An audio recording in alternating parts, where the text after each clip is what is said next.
नमस्कार दोस्तों, डॉक्टर त्यागी health show पे आपका स्वागत है। मैं हूं आपका दोस्त धर्मेंद्र और मैं एक वेलनेस कोच हूं। दोस्तों, लीवर से जुड़े हुए बहुत सारे सवाल आप पूछते रहते हैं और लीवर से जुड़ी हुई बीमारियां भी बहुत फैलती जा रही हैं, लेकिन केंद्र बिंदु है लीवर। लीवर कैसे ठीक रह सकता है, लीवर कैसे फंक्शन करता है और क्या वो खाने में चीज़ें हैं जिनको हम लेंगे और क्या वो चीज़ें हैं जिनको नहीं खाएंगे तो ताउम्र हमारा लीवर ठीक काम करता रहेगा। ये एक बहुत बड़ा सवाल भी है और हमारे जीवन से जुड़ा हुआ प्रश्न है। तो आज हम वैद्यराज डॉक्टर सतीश त्यागी जी से ये जानने की कोशिश करेंगे कि किन किन चीज़ों से हमारा लीवर हेल्दी रहेगा और क्या क्या चीज़ें उसको नुकसान पहुंचाती हैं। और आज लीवर पे पूरी बातचीत हम करेंगे। चूँकि वैद्यराज जी को मॉडर्न मेडिसिन का भी उतना ही अभ्यास है, उतना ही ज्ञान है, इसलिए हम दोनों पहलुओं पे लीवर की हेल्थ को आज उसकी कसौटी पे रखने की कोशिश करेंगे। तो आप लास्ट तक बने रहिएगा और फिर अपना जो कमेंट्स में अगर कोई सवाल है आपका तो आप वो भी पूछ सकते हैं। वैद्य जी, सबसे पहले तो मैं आपसे ये जानना चाहता हूँ, ये जो लीवर है हमारे शरीर में, ये इसका फंक्शन क्या क्या है, क्या क्या काम आता है हमारे ये? देखिए, लीवर केमिकल फैक्ट्री है हमारी बॉडी की। अच्छा। सबसे इम्पोर्टेंट ऑर्गन है और ये ग्लैंड कहलाती है। 1.5 किलो का वजन होता है इसमें और 150 से ज्यादा फंक्शन ये करती है। अच्छा जी। और फंक्शन भी ऐसे नहीं, आपका जो हम खाना खा रहे हैं पाचन में यानी डाइजेशन में उसकी भूमिका है। खाने को शरीर एब्जॉर्ब कर ले, खून के रूप अंदर चला जाए, उसके प्रोसेस को हम बोलते हैं मेटाबॉलिज्म। चयापचय बोलते हैं, चय उपचय। मेटाबॉलिज्म का फंक्शन है उसका। एंजाइम्स जो हमारी बॉडी में बनते हैं, जो डाइजेशन के लिए जरूरी है, उनका निर्माण करती है। बहुत सारे हार्मोन्स का निर्माण करती है। बाइल, पित्त जिसको बोलते हैं, जो गाल ब्लैडर में इकट्ठा होता है, उसका निर्माण करती है। तो केमिकल फैक्ट्री होने के नाते बहुत बड़ी भूमिका इस लीवर की बन जाती है, शरीर में है। और इसलिए लीवर की सेहत के लिए हमें प्रयास करना चाहिए, क्योंकि अगर लीवर ही फंक्शन नहीं कर रहा, प्रॉपरली काम नहीं कर रहा, तो शरीर में और बहुत सारी परेशानियां शुरू हो जाएंगी। तो लीवर में आमतौर पे जैसे लीवर का टेस्ट कराते हैं जिसको LFT बोला जाता है, उसमें आमतौर पे कहते हैं कि आपके लीवर का साइज बढ़ा हुआ है। सबसे पहली तो बात यह है कि लीवर का कितना साइज होना चाहिए और कितना बड़ा हुआ माना जाएगा, और अगर वो बड़ा हुआ है तो फिर उसके क्या नुकसान है? देखिए, एक स्टेज में आके तो सारे लीवर, हर व्यक्ति का लीवर कुछ ना कुछ साइज में बढ़ जाता है, उसको लीवर एनलार्जमेंट कहते हैं। तो वो कोई ऐसी दिक्कत वाली बात नहीं है, क्योंकि इतनी सेल्स हैं उसके अंदर में, हिपैटिक सेल्स बोलते हैं, और उनमें लगातार जनरेशन का प्रोसेस चलता रहता है। तो एज के अकॉर्डिंग जो एक एनलार्जमेंट होता है वो चलता है। अब यहाँ दो चीजें हैं कि लीवर को अगर हम आयुर्वेद की दृष्टि से देखें तो एक बिल्कुल अलग विचारधारा है, अलग सोच है।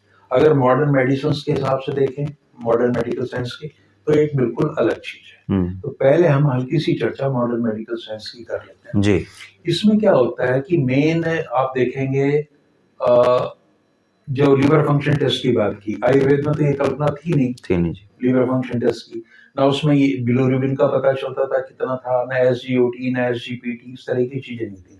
ये सारी चीजें जो हुई हैं, ये इन्फेक्शन से हुई है।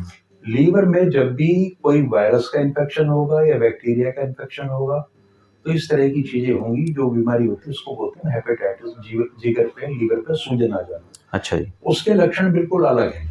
मेनली जैसे वाटर बॉर्न डिजीज में नंबर 1 पे आते हैं लीवर, हेपेटाइटिस A से लेके E तक। B को छोड़ दीजिए, B का जो ट्रांसमिशन है वो खून से होता है, इन्फेक्टेड ब्लड से। अदरवाइज जितने भी 4-5 प्रकार जो और हैं, उसका सारा फोकस पानी पे है। अच्छा, कि पानी आप बिल्कुल साफ लें, बॉडी के अंदर जो फ्लूइड जा रहा है। तो ये जो संक्रमण वाली धारणा है, आयुर्वेद के समय में नहीं थी। तो अब अगर हमने इसका इलाज करना, मॉडर्न मेडिसिन की दृष्टि से चीजों को देख रहे हैं, लीवर हमारा कैसा हेल्दी रहे, तो उसकी पहली शर्त है कि हम बिल्कुल प्योर पानी लें। अच्छा, हाँ, जो पानी की सप्लाई हो रही है वो बिल्कुल साफ होनी चाहिए। तो उससे आप बहुत तरह के इन्फेक्शन से बच सकते हैं।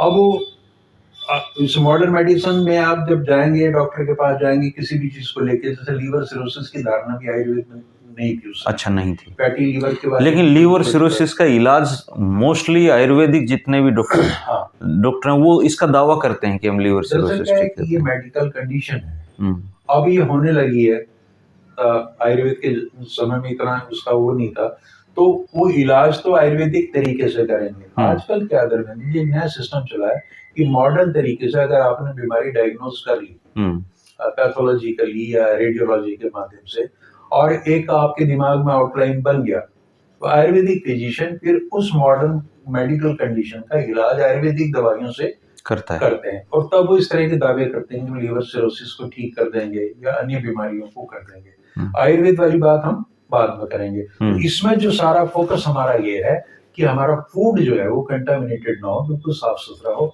और हेपेटाइटिस बी से बचने के लिए हम ये ध्यान करें, जैसे मान लिया आप शेव कराने जाते हैं और कोई इन्फेक्टेड आदमी है, उसकी उसी ब्लेड से अगर शेव कर दी किसी और की, तो वहाँ इसका ध्यान हो जाएगा। ब्लड ट्रांसफ्यूजन, अगर कोई हेपेटाइटिस बी से संक्रमित कोई रोगी है, अगर उसका ब्लड कोई ले लेगा, उसको चढ़ा दिया जाएगा दूसरे को, तो उसमें भी हेपेटाइटिस बी होने के चांसेस है।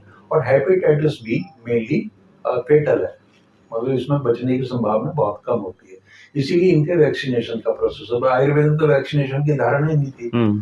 तो मॉडर्न मेडिकल साइंस की दृष्टि से जब हम देखेंगे तो लीवर एक अलग तरह की प्रॉब्लम है जी, और उसी में हमें ये बताया गया कि केमिकल फैक्ट्री है जो दुनिया भर के एंजाइम्स का, हार्मोन्स का निर्माण करती है और डाइजेशन मेटाबॉलिज्म में हमारी मदद करती है। तो मॉडर्न मेडिसिन साइंस की दृष्टि एक तरफ रखते हुए हम बात करते हैं आयुर्वेद की जी। आयुर्वेद में तो वात पित्त कफ की कल्पना है सारी की सारी। हर बीमारी को हम ये मानते चलते हैं कि वो वात पित्त कफ के इम्बैलेंस से, असंतुलन से या दोषों के प्रकोपित होने से होती है। तो उस दृष्टि से शरीर में कोई भी बीमारी हो तो वो आयुर्वेद उसको अपने ढंग से ट्रीट करता है, संभाल लेगा। लेकिन आधुनिक चिकित्सा, मतलब आधुनिक जीवन में अगर इन चीजों को लेके चले, जैसे फैटी लीवर बहुत बड़ी समस्या है, तो मैं आपको मोटा मोटी ये बता रहा हूँ कि लीवर हमारा हेल्दी रहे, इसके लिए हम क्या करें। अच्छा, तो आधुनिक चिकित्सा उसमें फिर लीवर अगर हेल्दी होगा तो फिर बीमारियां तो आएंगी ही नहीं दूसरी। तो वो पानी वगैरह का ध्यान रखो, और इन्फेक्शन इस तरह से ना हो, एक अलग चीज है। अब जैसे आयुर्वेद में, तो आयुर्वेद ये कहता है कि ये लाइफ स्टाइल से जुड़ी हुई चीज भी है, उसको मॉडर्न मेडिसिन वाले भी मानते हैं जी। अब कुछ चीजें हैं जो हमें अवॉइड करनी चाहिए कि हमें लीवर की डिजीज ना हो, तो उसके बारे में हमें करना क्या है। एक तो मेन इसका रीजन ही होता है कि लॉन्ग सिटिंग जो होती है, इस सारे दिन आप ऐसे पोस्चर में बैठे रहते हैं, लीवर आपका राइट साइड। अच्छा, ये जो फसली के नीचे जहां मैंने हाथ रखा, अगर दर्शक हमारे देख पा रहे हैं, तो ये लीवर वाला पोर्शन है।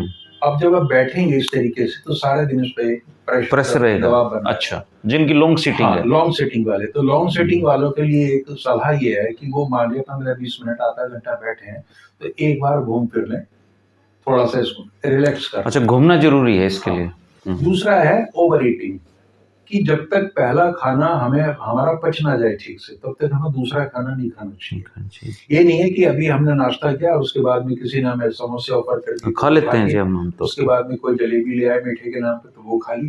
देखिए हमारे यहाँ, मतलब मॉडर्न मेडिसाइंस में और फूड न्यूट्रिशन वाली साइंस में, चाहे आप जलेबी खा रहे हैं, समोसा खा रहे हैं, या रसगुल्ला खा रहे हैं, ये सब भोजन इसको ये ना माने कि मैंने अभी खाना खा लिया तो थोड़ा सा मीठा हो जाए, थोड़ा सा नमकीन हो जाए, ये वाली जो कंसेप्ट है ये गलत है। ओवर ईटिंग को आपने अवॉइड करना है। और तीसरे इसमें साल्ट रेस्ट्रिक्शन है, नमक आपने कम लेना है। और नमक तो जो हमने पहले अपनी वीडियो में बताया था कि किन किन चीजों में हमें अवॉइड करना है, तो जो नॉर्मल आप नमक ले रहे हैं वो ले लें, लेकिन जो सूप वगैरह आते हैं, केचप वगैरह आते हैं, या प्रोसेस्ड पैकेज्ड चीजें हैं, धर्मेंद्र जी, जो भी प्रोडक्ट ओरिजिनली नहीं आ रहा है, जो पैकेट में आ रहा है, तो वो हमारे लीवर के लिए भी नुकसानदायक और हमारी ओवरऑल सेहत के लिए भी खराब है। और प्रोसेस मतलब ये है कि उसको आपने बहुत ज्यादा तल लिया है, भून लिया है ना, और जैसे आलू के साथ हम करते हैं, आलू के चिप्स बना लिए वगैरह, तो आलू उतना नुकसान नहीं देता, लेकिन जब वो चिप्स में कन्वर्ट हो जाएगा तब ज्यादा नुकसान देगा। तो हमें ऐसी चीजों को भी बचना है। एक, हमें सैचुरेटेड फैट्स नहीं खाने। सैचुरेटेड फैट्स क्या होते हैं? रूम टेम्परेचर पर जो भी चीज जम जाए वो सैचुरेटेड फैट है। जो भी फैट रूम टेम्परेचर पर जम जाए वो सैचुरेटेड फैट है। जैसे आप घी को लीजिए, घी को आप रखेंगे, अगर मौसम का असर उस पर पड़ेगा तो जम जाएगा, तो जम जाएगा। अब जो आपके तेल नहीं जमता, रिफाइंड ऑयल वगैरह ये नहीं जमते, तो हमें सैचुरेटेड फैट्स को अवॉइड करना है। मैं सबके लिए नहीं कह रहा कि सब अवॉइड करें, जिनको लीवर की डिजीज है वो करें। जिनको फैटी लीवर ग्रेड 1 बता दिया है, तो वो ग्रेड 2 या 3 में कन्वर्ट ना हो और आपका लीवर रिवर्स कर जाए, ठीक हो जाए, तो उसके लिए आपको सैचुरेटेड फैट्स को अवॉइड करना होगा। इसी तरीके से मानसिक कारण भी इसमें है। अगर आप कोई व्यक्ति बहुत ज्यादा टेंशन या स्ट्रेस में है तो उसका भी असर लीवर पे पड़ता है। लीवर पर असर पड़ता है, बिल्कुल। और ये एक बड़ी बदनाम चीज है अल्कोहल, शराब, दारू, तो सब जानते हैं हर आदमी। आपको बहुत लोग कहने मिल जाएंगे कि बहुत ज्यादा पीता था, उसका जिगर खराब हो गया, लीवर खराब हो गया, मर गया। तो ये जो हमें चीजें मैंने आपको बताई है सारी की सारी, इसका ध्यान रखना होगा कि वो, ताकि उनका लीवर जिनका खराब हो गया है उनका ठीक हो सके, और जिनकी संभावना है, उनको लग रहा है, या आम आदमी भी जो चाहता है कि उसका लीवर सेहतमंद रहे, तो उसे इन चीजों का ध्यान रखना चाहिए जी। अब सवाल उठता है कि क्या खाएं फिर? तो उसमें क्या है कि जैसे मौसमी फल हैं आपके, संतरा, मौसमी, नींबू, कीवी, ये सब साइट्रस फ्रूट है, विटामिन सी बहुत मात्रा में होता है, लीवर के लिए अच्छे हैं। हाँ, इनको ले सकते हैं। गार्लिक, 1-2 कली सुबह चबा ली, वो कोलेस्ट्रॉल भी कम करती है, लहसुन की। और ये दलिया आप लीजिए साथ में, और पानी 8 से 10 गिलास जरूर पिए। अच्छा, हाँ, तो उससे क्या होगा, इस हाइड्रेशन जो होता रहेगा और साफ पानी, तो वो आपकी लीवर की सेहत के लिए अच्छा है। जैसे और सब्जियां हैं, गाजर है, मूली है, अब तो सर्दियों में तो खूब आएंगी, ये तो भरपूर मात्रा में इनको खाना चाहिए। दालें हैं, साबुत अनाज है, और हरी पत्तेदार सब्जियां, ये सब हमारे लीवर के लिए अच्छी हैं। इन चीजों को हम सेवन कर सकते हैं। और पीने में ग्रीन टी आजकल बहुत प्रचलन है, आप वो ले लीजिए, और हल्दी अपने सेवन में बढ़ा दें अपनी उसमें। और वॉलनट्स, अखरोट जिसको बोलते हैं, अखरोट भी लीवर की सेहत के लिए ज्यादा अच्छा है। और एक नियमित एक्सरसाइज करें। ये तो खाने पीने की बात है कि नियमित व्यायाम लीवर की सेहत के लिए, ओवरऑल पूरी बॉडी के लिए जरूरी है, लेकिन लीवर के लिए बहुत जरूरी है, क्योंकि लीवर के ऊपर बहुत बड़ी जिम्मेवारी है कि बॉडी के तमाम और फंक्शंस को वो सुचारू रूप से चलाता रहे। तो इसलिए लीवर की सेहत बहुत जरूरी है। और आउट ऑफ कंटेक्स्ट में बता रहा हूँ कि लीवर को हमारे यहाँ तो मैं इस तरह से मानते हैं कि जिगर मुरादाबादी शायर में, अच्छा, है ना, जिगर मुरादाबादी बड़े मशहूर शायर में, तो जिगर इसका ताल्लुक हमने कर रखा है कि जिसमें कहते हैं ना कि इसमें तो जिगर ही नहीं है, मतलब उसको हमने हिम्मत साहस से जोड़ के उठा दिया। या ये बड़ी अच्छी बात है, हमारे कहते थे उसमें ये करने का गुर्दा ही नहीं है। मतलब हमने, हमारी कल्चर में ये ऐसा है कि हमने जो इम्पोर्टेंट ऑर्गन है बॉडी के, उनको चीजों से जोड़ रखा है, सांस से, पराक्रम से। उसमें तो दिल बहुत कमजोर है उसका, मतलब वो भीरू है, डरपोक है, जबकि दिल का कोई इससे लेना देना नहीं है। तो ये जो इस तरह की तीनों चीजें मैंने आपको बताई ना, गुर्दा हुआ, जिगर हुआ, और आपका ये दिल हुआ, ये महत्वपूर्ण चीजें है ना, ये महत्वपूर्ण इनके बिना तो काम ही नहीं चल सकता। इनका मोटा मोटा ध्यान रखो, हंसी मजाक के मूड में, कि जो भी इसमें आ रही है शेर व शायरी में, इनका आपने ख्याल रखना है। तो ये सारी चीजें होगी। उसके बाद में डिनर जो है ना आपका, रात का भोजन, फाइनली जब आप सो रहे हैं, वो बहुत हल्का होना चाहिए, सुपाच्य होना चाहिए, ताकि लीवर पे ज्यादा असर ना पड़े। और उसमें डिनर में प्रोटीन हो, दालें वगैरह हो, और वेजिटेबल जो हो वो बॉइल्ड हो। ये आप ध्यान रखेंगे सारा इन चीजों का, तो आपका लीवर सेहतमंद रहेगा। ये मैंने आपको बताया कि लीवर आपने अच्छा रखना है, खराब हो गया तो उसको जल्दी ठीक करना है, तब क्या करना है। और लीवर खराब ना हो, वो प्रॉपरली अपना फंक्शन करता रहे, तो हमने वो चीजें भी बता दी, क्या खाएं क्या ना खाएं, कैसा आपकी जीवन पद्धति होनी चाहिए। तो ये सारी चीजों का ध्यान अगर कोई रखेगा तो लीवर ठीक रहेगा। तो लीवर को ठीक रखने के लिए सबसे पहली बात है कि हेल्दी लाइफस्टाइल अपनाना पड़ेगा, और फिर जो प्रकृति ने हमें चीजें दी हैं उनका सेवन आपको करना पड़ेगा। हाँ, और हमारे दर्शक धर्मेंद्र जी सोच रहे होंगे कि हम हर चीज को लाइफ स्टाइल से क्यों जोड़ते हैं। जितनी हमारी वीडियो आई अधिकांश हम सब लाइफ स्टाइल पे है, तो ये मान के चलें कि लाइफ स्टाइल ही सबसे बड़ी जड़ है। जब लोगों का लाइफ स्टाइल 30-40 साल में जो बदला है, पिछले 10 सालों में ज्यादा बदला है, जब ये चीजें नहीं थी तो इस तरह की बीमारियां नहीं होती। अभी मैं किसी ऑफिस में गया था आपके पास आने से पहले, तो वो जो वहाँ पे काउंटर पे जो लड़की बैठी हुई थी वो समोसा खा रही थी। तो मैंने कहा क्या आप नाश्ता नहीं करके आए घर पे? बोले जी करके तो आई हूँ, यहाँ इन्होंने मंगवा दिया। तो वो थोड़ा हेल्दी भी थी, तो मैंने उनको कहा कि जब नाश्ता करके आए थे तो आप इसको इग्नोर भी कर सकती थी। बोले सर सामने रख दिया तो खा लिया। तो वो चीज़ें कहीं ना कहीं जाके हमारे जो लीवर हैं इनको असर डालती हैं इन चीज़ों पे। देख रमन जी, कहते हैं कि चोट खाने के बाद अकल आती है। आज मैं बता रहा हूँ ये चीजें, 60 के दशक में मैं आ गया हूँ। जब मैं जवान था तो शायद मैं भी इसी हरकतें करता। ये अलग बात है कि हमारे समय में ये चीजें थी नहीं, हमारा जीवन था, कस्बाई था, तो हम ये चीजें नहीं खाते थे। घर पे खाना खा लिया, बात खत्म होगी। आज की पीढ़ी के लिए दोनों चीजें बहुत सुलभ है। देखिए, दो चीजें मानकर चलिए, एक तो वर्क फ्रॉम होम और दूसरा खाने पीने की होम डिलीवरी। ये दो चीजें हमारी आने वाली पीढ़ी को, नस्ल को, जो वर्तमान है उसको खराब करने में जुटी हुई है। इन बच्चों को ये सोचना, क्योंकि सहज उपलब्ध, आपने 11 बजे ऑर्डर किया, पिज्जा आ गया, रात के 12 बजे आप कुछ मंगाएंगे, 2 बजे मंगाएंगे, तो हर चीज आपकी डिस्पोजल पे है, पैसे की कमी रही नहीं है।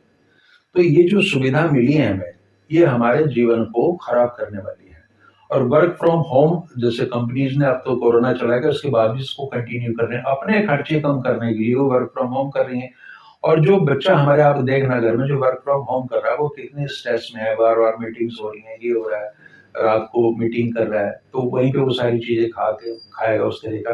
तो ये लाइफ स्टाइल जो अभी तो शुरुआत भर है, आगे आगे देखिएगा इसमें कितने चेंज आएंगे। तो लाइफ स्टाइल से ही जुड़ी ही अधिकांश बीमारियां हैं, इसलिए हमारा सारा फोकस इस बात पे रहता है लाइफ स्टाइल को ठीक है, नियमित दिनचर्या जिए, ऋतुचर्या के ऋतु के हिसाब से दें, सीजनल और रीजनल का जो फार्मूला हमने बताया उस पर लागू करें, और जितनी भी प्रोसेस्ड पैकेज चीजें हैं इससे खुद भी दूर रहें, अपने बच्चों को दूर रखें, तो उनकी ओवरऑल सेहत भी ठीक रहेगी। और लीवर जिसके ऊपर ये बड़ी जिम्मेवारी है कि सारे शरीर को ठीक रखे, वो भी ठीक रहेगा, तंदुरुस्त रहेगा। ठीक है, शुक्रिया वैद्य जी, आपने इतना समय निकाला। आपको भी अगर इनसे कोई सवाल पूछना हो तो आप कमेंट कर सकते हैं। शुक्रिया, नमस्कार।